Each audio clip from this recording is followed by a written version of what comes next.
bienvenue sur la chaîne Argentique, la chaîne 100% non numérique. Oui, il y en a encore. Si, il y en a encore. Alors comme ça, la photographie argentique, c'est chiant. Je suis pas du tout d'accord avec vous.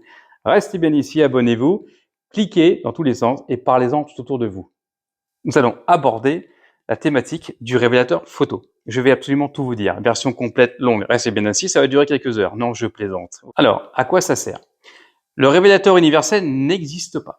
Même s'il est tout à fait possible d'engendrer une image sur n'importe quelle surface sensible, votre beau papier, mais le meilleur compromis sera obtenu en ayant adapté au mieux la composition du révélateur aux caractéristiques de l'émulsion employée. En quelques mots seulement, il y a des principales catégories au niveau des émulsions, en liaison avec les échelles de rapidité, les fameux ISO et les fameux ASA.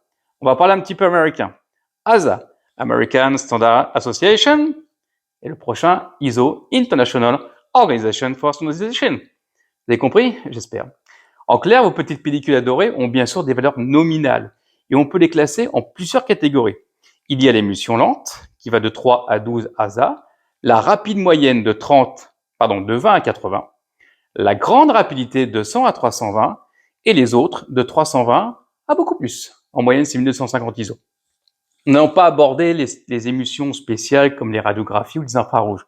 Donc ce n'est pas la peine de m'envoyer vos radios de genoux, ça ne passera pas dans les différents commentaires. Je vous remercie d'avance. Revenons à nos moutons.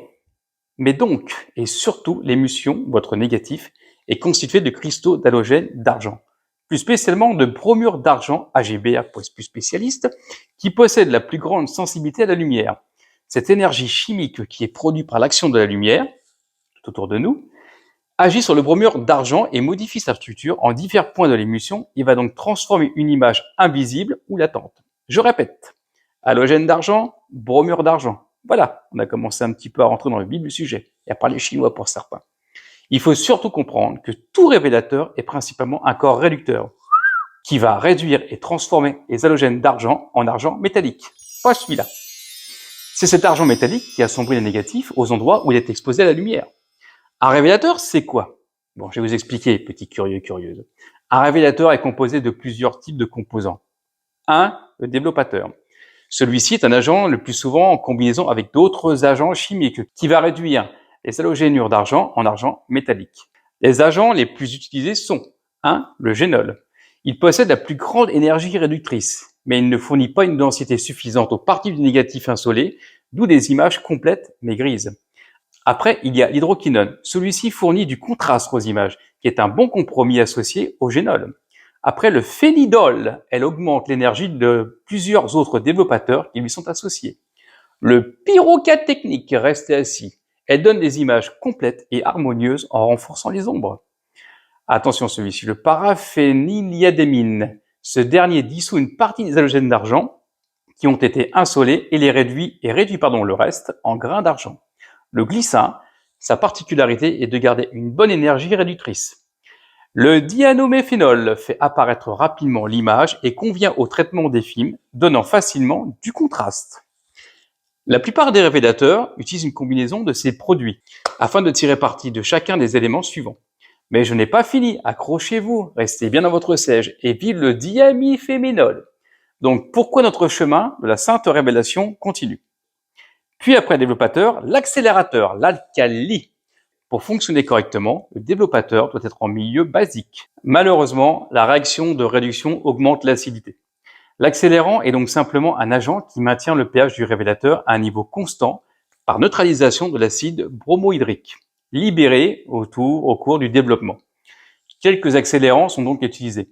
La soude caustique et le potasse caustique, le borax, le carbonate de sodium, le phosphate neutre de sodium, le métaborate de sodium et l'hydroxyde de sodium. Ça va, vous suivez? Moi, je suis déjà un petit peu perdu. Maintenant, passons au conservateur. C'est tout simplement un agent chimique qui va retarder l'oxydation et donc la dégradation du révélateur. Le plus courant est le sulfite de sodium, mais le fameux Rodinal utilise du sulfite de potassium. Passons maintenant à l'antivoile. C'est un agent qui s'associe aux sels d'argent non exposés pour les empêcher de réagir au développateur. Généralement, le bromure de potassium, mais aussi le benzotriazole et le nitrobenzyminithiazole. Un truc comme ça.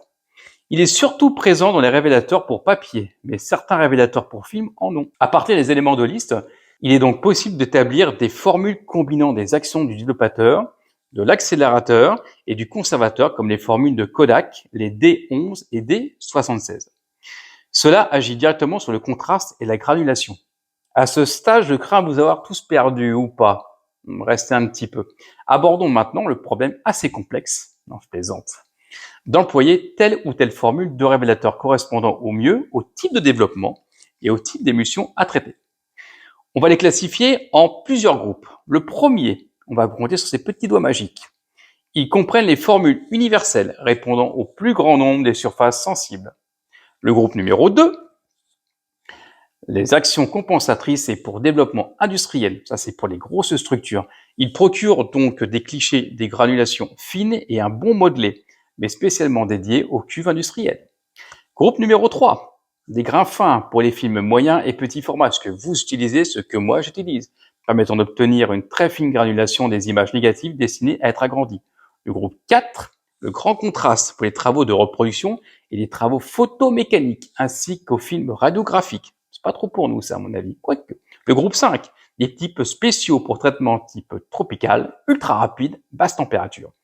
Pour chaque utilisation et conditions de traitement, il y a un révélateur associé. Petit résumé des formules disponibles suivant les groupes que nous avons abordés. Vous suivez? Donc on va répéter sur les petits doigts. Le groupe 1, usage courant, Kodak, DK50, KD60A. Le groupe 2, industriel, Kodak D76, Ilford ID68. Les groupes 3, grains fins, Kodak DK20.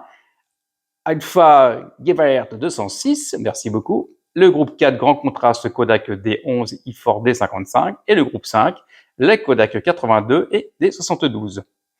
C'est là que les apprentis sorciers entrent en jeu.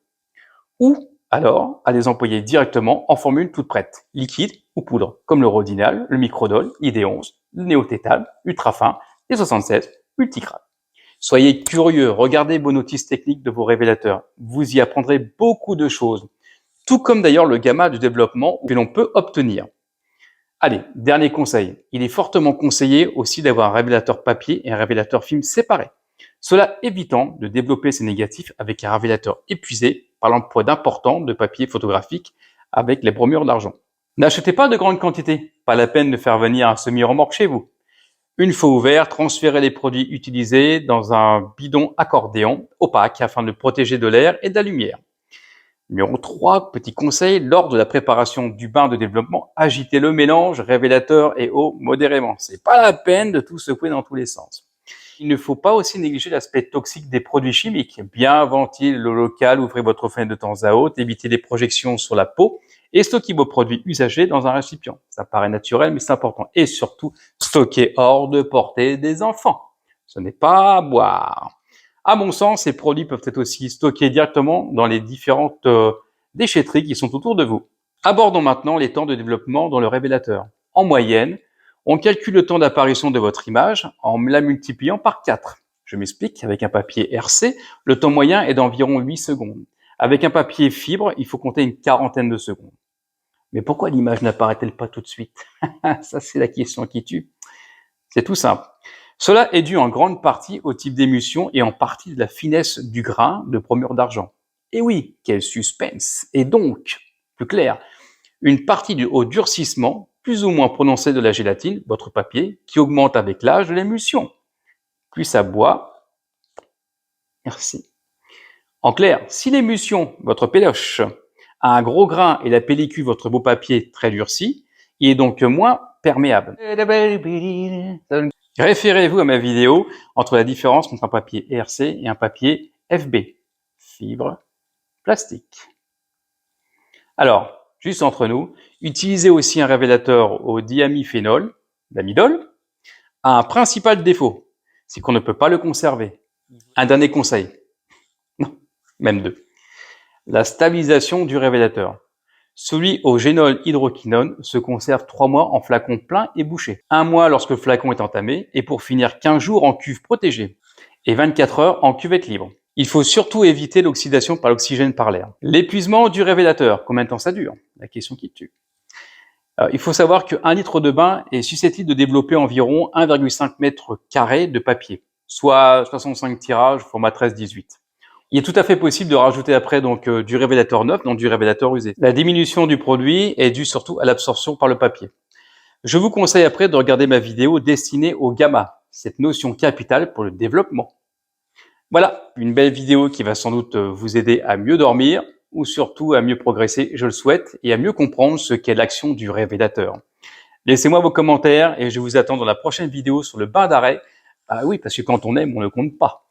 Prenez soin de vous, je vous libère, à très vite et surtout, abonnez-vous. Et la photographie argentique, ce n'est pas que chiant.